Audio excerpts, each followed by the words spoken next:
Ya, halo teman-teman semuanya. Saat ini kami berdua berada di Warmi 2 Bacomal, tepatnya di Jalan Raya Comal Seragi nomor 21 Dusun 3 Purwosari Comal, teman-teman. Ya, dan tentunya teman-teman bisa mampir ke sini karena banyak olahan mie instan serta aneka cemilan yang bisa mengisi waktu nongkrong teman-teman semuanya. Dan yang tak kalah penting, teman-teman yang mau atau ingin mengolah rohaninya serta mengolah seni peran dan seluruh departemen kesenian bisa datang di Warmi 2 Bacomal karena di dalamnya ada Padepokan Telenging Ati dan Sanggar Seni Salaka. Sebelum dimulai, iklan terlebih dahulu.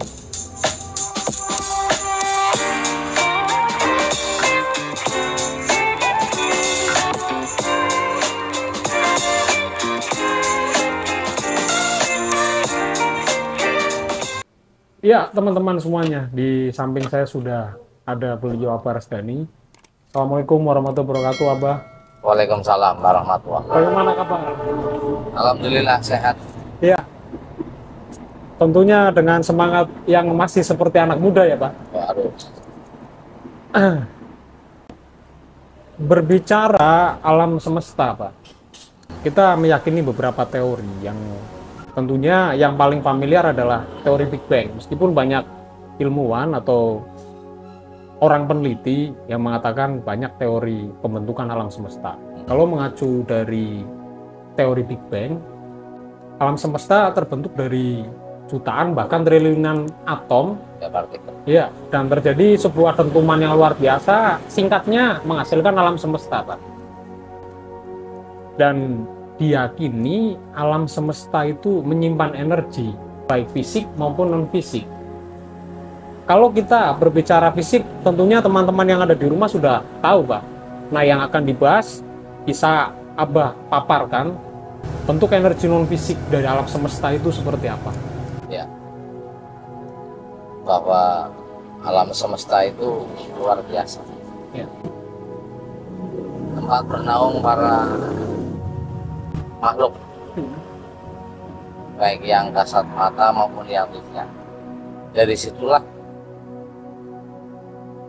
tersembunyi beberapa energi yang luar biasa dari yang dimunculkan oleh penghuninya maupun dari alam semesta itu. Nah, ketika penghuni alam semesta memancarkan energi yang tidak kasat mata, itu akan membias semuanya ke seluruh penjuru alam semesta, kan? Ya. Dalam prosesnya seperti orang-orang yang melakukan meditasi, orang-orang yang melakukan yoga, orang yang melakukan zikir dan lain sebagainya, mereka semua sebenarnya kan menarik energi alam semesta yang begitu luar biasa masuk ke dalam dirinya. Ditarik dalam transfer ke dalam dirinya akan menjadi kekuatan yang dahsyat sekali. Ya. Dan itu sudah dilakukan oleh nenek moyang kita. Tahu sebelum peradaban high tech ini ada, sudah ada. Nah, energi itu sampai hari ini terus digali oleh para pengguna alam semesta, baik yang ada di Pulau Jawa maupun di penjuru yang lain, semuanya menggunakan itu. Satu hal lagi, misalnya orang mengalami keloyohan fisik, ya. Kemudian mengalami kebuntuan pikir, yang melakukan diam, menek, atau pikir, meditasi dan lain sebagainya. Ketika pada alam sumu, disitulah dia mengimpun energi yang dahsyat, yang begitu tersadar dari diamnya tadi akan menemukan sebuah kebugaran yang luar biasa. Artinya bahwa di alam semesta ini terkandung energi yang luar biasa. Baik. Tentunya kita berbicara dua energi tadi, baik fisik maupun non fisik. Jika energi fisik, teman-teman, mungkin batu bara ya Pak, minyak bumi dan lain-lain, memang kita masih merasakannya sampai sekarang di tahun 2023, dan seluruh dunia pun masih merasakan tentang manfaat dari energi itu tadi. Nah, yang jadi pertanyaan, apakah manfaat yang paling luar biasa untuk umat manusia dari energi alam semesta yang non fisik itu tadi, Pak? Oh, banyak sekali, Mas. Seperti tadi disebutkan di awal, ketika orang melakukan diam, meditasi, Ya. tafakur, atau dan lain sebagainya, orang mengatakan itu, dia akan menemukan sesuatu hal yang di luar akal pikir. Baik. Misalnya saja yang paling gampang, ketika orang itu sakit, ini malah sebuah riset mengatakan, Ya. baik di dunia barat maupun timur, ketika seorang sakit, lalu dia diam, melakukan pikir, Ya. melakukan meditasi atau bertapa dan sebagainya, menyerap energi alam masuk ke dalam tubuhnya, menimbulkan sebuah energi yang bagus, sehingga rasa sakit itu perlahan dan pasti akan terobati. Ya. Artinya bahwa setiap individu, setiap manusia bisa mengobati dirinya tanpa dengan penggunaan obat-obatan yang lain. Secara mandiri. Secara mandiri. Itu kalau dilakukan dengan keyakinan dan terus-menerus tanpa akan menghasilkan seperti itu. Kegunaan ini yang luar biasa pada manusia. Nah, pengambilan itu semua dari alam semesta. Iya. Maka ketika seorang ahli pernapasan mengatakan orang berolahraga itu mengeluarkan kalori dan energi yang terbuang sia-sia, yang besoknya akan lelah, tapi seorang ahli pernapasan melakukan sebuah ritual pernapasan dengan baik, maka besok paginya setelah tidur dia akan mengalami kebugaran yang baik. Itu semua akan mengambil dari alam semesta. Iya. Mengambil sedikit. Gitu. Dan artinya seluruh isi daripada alam semesta ini memang menghasilkan energi tertentu, Pak, dan mempunyai warna tersendiri. Kita sudah berbicara untuk mungkin di bidang kesehatan, dan sekarang kita akan merujuk ke apa yang disebut meditasi. Dan ada meditasi, ada yoga dan lain-lain. Yang kita ketahui bersama, teman-teman, meditasi atau pertapa ya, Pak, mungkin itu selain memang membaca doa tertentu dan puasa mungkin untuk pengamalan ilmu tertentu, konon katanya yang saya baca itu memang menarik energi dari alam semesta itu tadi. Mengapa ada beberapa suhu kemudian atau guru dan yang lain-lain yang berkecimpung di dunia spiritual menganjurkan untuk semedi atau meditasi di alam terbuka. Apakah memang berpengaruh, Pak, dibanding jika di dalam ruangan? Ya, berpengaruh sekali. Kalau melakukan sebuah, ini bicara di luar konteks agama ya. Orang melakukan sebuah ritual, misalnya meditasi, yoga, atau orang Jawa mengatakan semedi di luar rumah, artinya di alam terbuka, pasti pengaruhnya luar biasa. Yang pertama, tidak ada, ketika melakukan dia duduk tidak ada penghalang antara dirinya dengan langit. Kemudian ketika dia duduk bumi itu kan sebuah magnet yang luar biasa. Yang kedua, dengan tidak adanya penghalang itu, maka energi di alam semesta kan gampang masuk ke dalam. Nah, ketika diam itulah semua energi akan masuk ke dalam tubuhnya. Tentunya harus dilakukan secara rutin. Tidak satu kali orang melakukan meditasi akan menghasilkan yang luar biasa. Kalau satu kali jadi, mungkin semua orang berbondong-bondong akan melakukan satu kali. Orang berolahraga kan membutuhkan berulang kali minum obat dan aturan-aturan yang lain, baru mencapai titik yang diinginkan. Nah, sama di luar rumah itu akan menimbulkan ketenangan yang luar biasa. Satu, secara ketenangan, jelas di luar rumah kalau lebih tenang. Tentunya bukan di luar rumah terus di depan rumah yang jalan raya, mungkin tempat yang lebih sepi kan. Yang kedua akan mengontrol emosi, karena di situ biasanya sebelum melakukan meditasi tadi sudah mendengar atau sudah dibicarakan orang lain, diberitahu pada tempat itu nanti akan muncul makhluk-makhluk Iya, halus betul. yang akan menggoda, maka dibutuhkan keberanian yang hebat. Iya. Kalau keberanian tidak muncul ya tidak akan sia-sia. Sebab ketika melakukan ritual seperti itu di luar rumah, butuh keyakinan yang tinggi dan butuh keberanian untuk menepis semua godaan yang ada di alam bawah sadarnya. Ketika dikatakan bahwa di situ nanti akan muncul makhluk-makhluk mengerikan, ada keberanian tidak dia untuk melawan itu? Kalau tidak ada keberanian ya melakukan ritual di luar rumah akan sia-sia. Iya. Karena godaan-godaan itu muncul, godaan di alam pikirnya muncul, disitulah akan menjadikan dia tidak jadi konsep. Baik. Dan sesungguhnya ini cerita sedikit, kenapa orang mengatakan bahwa di luar ada setan atau ada makhluk dan sebagainya. Sesungguhnya itu kan setelah diberitahu maka muncul semacam halusinasi atau semacam bayangan atau angan-angan.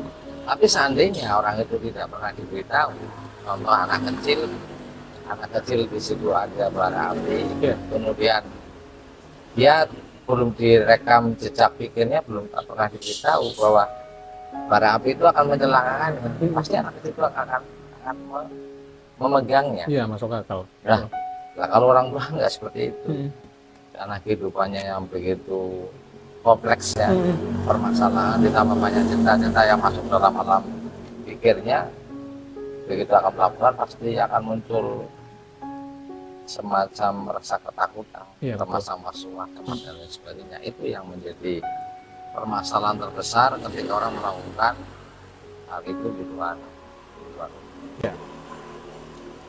Tentunya Pak, kalau berbicara makhluk halus di waktu meditasi dan lain-lain itu adalah hal yang tidak asing lagi tentunya teman-teman. Ya. Dan begini Pak, kalau memang dalam rangka meditasi, yoga dan lain-lain, kita tentunya akan mengharapkan energi yang positif masuk ke dalam diri kita. Nah, yang akan saya tanyakan, sedangkan ada yang kita ketahui ada energi positif dan energi negatif Pak. Bagaimana kita tahu bahwasanya energi positif itu sudah masuk ke dalam diri kita? Ya. Ketika orang melakukan ritual semacam itu harus ada pemimpin, Mas.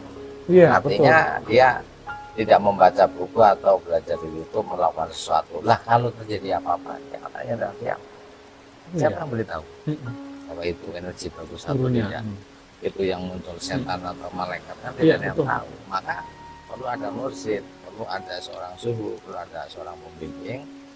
Ketika dia melakukan ritual itu, apakah sudah benar? Apakah sudah dilaksanakan sesuai dengan yang dianjurkan? Apakah sudah dalam konsentrasi yang utuh? Kemudian setelah melakukan itu dia menemukan sesuatu hal, apa tubuhnya seperti melayang, tubuhnya seperti mengeluarkan cahaya atau apa? Itu semua kan nanti dikonsultasikan pada yang memberi pembelajaran itu. Beda kalau dia membaca dari buku atau dari apa saja tanpa ada yang membimbing atau menuntun. Kalau terjadi permasalahan seperti itu, maka si pelaku yang melakukan kegiatan tadi tidak akan pernah tahu apa itu benar atau salah, apa itu negatif atau positif. Yang tahu tentunya yang memberi pembelajaran itu. Maka yang bagus adalah ketika melakukan seperti itu semua harus ada yang membimbing. Tidak ngewakologi, tidak karena membaca kemudian dia mempraktekkan. Karena hubungannya dengan psikis, hubungannya dengan jiwa, sangat berbahaya sekali. Baik. Artinya tidak bisa sembarangan dicoba teman-teman di rumah. Nah, tentunya itu kan tadi meditasi dalam rangka mengamalkan ilmu tertentu, Pak. Kalau teman-teman yang ada di rumah mungkin bisa diberikan tips, karena di dewasa sekarang kan stres itu hampir menyerang semua kalangan, Pak. Baik jiwa muda sampai yang tua segala macam. Nah, dari hal itu mungkin Abah bisa memberikan tips ke teman-teman yang menonton di rumah, bagaimana cara menarik energi dari alam semesta paling tidak untuk menghilangkan rasa stres yang sering melanda di setiap harinya, Pak. Yang pertama, orang itu harus bersyukur. Syukur itu kelihatannya gampang. Saya sudah bersyukur kok. saya sudah mengucapkan alhamdulillah, bukan begitu. Apa yang kita nikmati, apa yang kita lakukan, apa yang kita kerjakan, apa yang ada dalam diri kita harus disyukuri dengan sepenuh jiwa. Iya. Harus diyakini bahwa itu adalah berkah bagi diri kita. Permasalahannya, contoh paling gampang ya, bicara syukur. Ketika diberi motor oleh orang tua, atau kita membeli motor, lalu pikiran kita membayangkan tetangga pakai mobil, Iya. syukur pada motor itu tidak ada. Coba bayangkan mereka yang tidak pakai motor, dia akan jalan kaki. Coba bayangkan mereka yang kakinya tidak sehat, betapa sengsaranya. Ini yang kadang emosional itu dibiarkan liar tanpa pengendali pikir. Iya. Maka muncullah rasa syukur itu nggak ada. Kalau rasa syukur tidak ada, maka hatinya jadi gonjang ganjing. Iya. Di situ ada semacam apa ya, sebuah pertempuran besar dalam hati yang akhirnya menimbulkan stressing. Betul. Karena pada prinsipnya orang melihat sesuatu dengan apa adanya itu membutuhkan hatinya. Betul, cerita dengan orang yang pintar tentang hal itu, mungkin akan tercover lah semua masalah yang muncul sehingga dia bisa mengantisipasinya. Tapi kalau tidak, jangan ditanya. Bukan enak di badan, tapi malah sakit di pikiran. Iya. Yang kedua, positive thinking. Kita harus selalu berpikiran positif.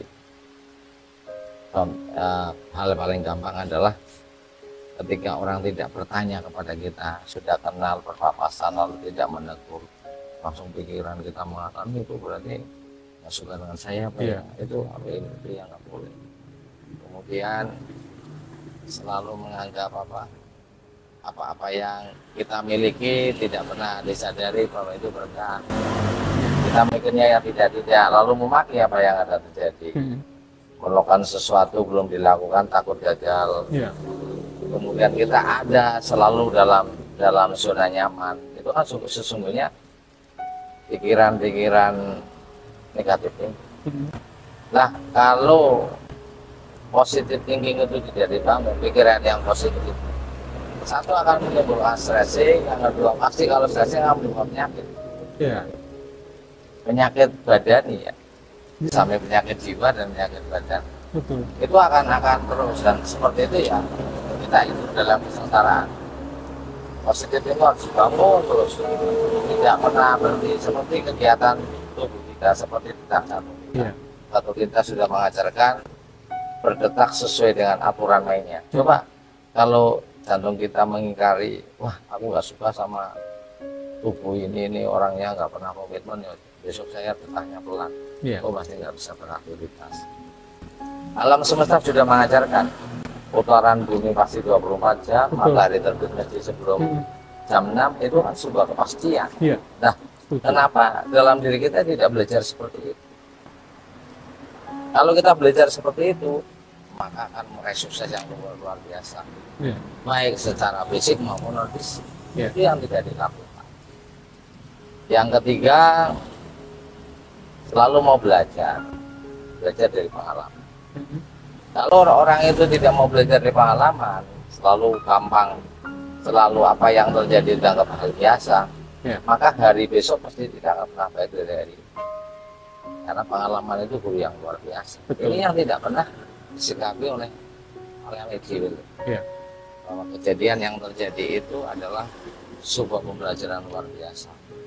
Contoh paling gampang begini, ketika ada orang melakukan sebuah pekerjaan yang gila, dia menghasilkan untuk mencapai titik maksimal itu butuh waktu tahunan. Prosesnya itu gila. Dia mau belajar dari kegagalan mencapai sebuah keberhasilan. Kemudian menyampaikan pada orang yang tadi tidak mau belajar, itu kan hanya butuh hitungan jam lah disampaikan. Tidak butuh harus dia melakukan tindakan itu sampai jatuh bangun, kan tidak perlu. Tapi yang terjadi ketika itu disampaikan seperti angin berlalu saja. Sehingga kalau orang tetap pada pendiriannya bahwa itu keliru, tapi dia meyakini, maka stuck dan munculnya tadi depresi. Baik. Iya, menarik sekali ternyata pembahasan dari beliau Aparasdani, teman-teman, tentang energi yang tersimpan di dalam alam semesta. Dan sebagai penutup, Pak, kita manusia tinggal di alam semesta, Pak. Mungkin tempat yang lebih tepatnya adalah bumi. Menurut Abah sendiri, yang bijaksana kita memperlakukan alam semesta seperti apa? Karena yang kita ketahui kan tidak hanya ada manusia di bumi ini, ada tumbuhan, binatang, dan lain-lain. Bijaksananya untuk kita itu seperti apa, Pak? Seduluran, Mas, kekerabatan. Saudara ya, Pak? Iya. Baik. Jadi sesungguhnya alam semesta dan manusia itu kan simbiosis mutualisme. Kalau kita melakukan hubungan yang baik, berbuat sama kepada penghuni alam semesta, pasti ada kembaliannya lebih. Iya. Tapi sebaliknya, kalau kita tidak berbuat baik, maka malah petaka itu akan Betul. dan itu akan terus semua manusia. Iya. Kata kuncinya adalah kita harus berhubungan yang baik, penuh dengan cinta kasih. Iya. Kata kuncinya.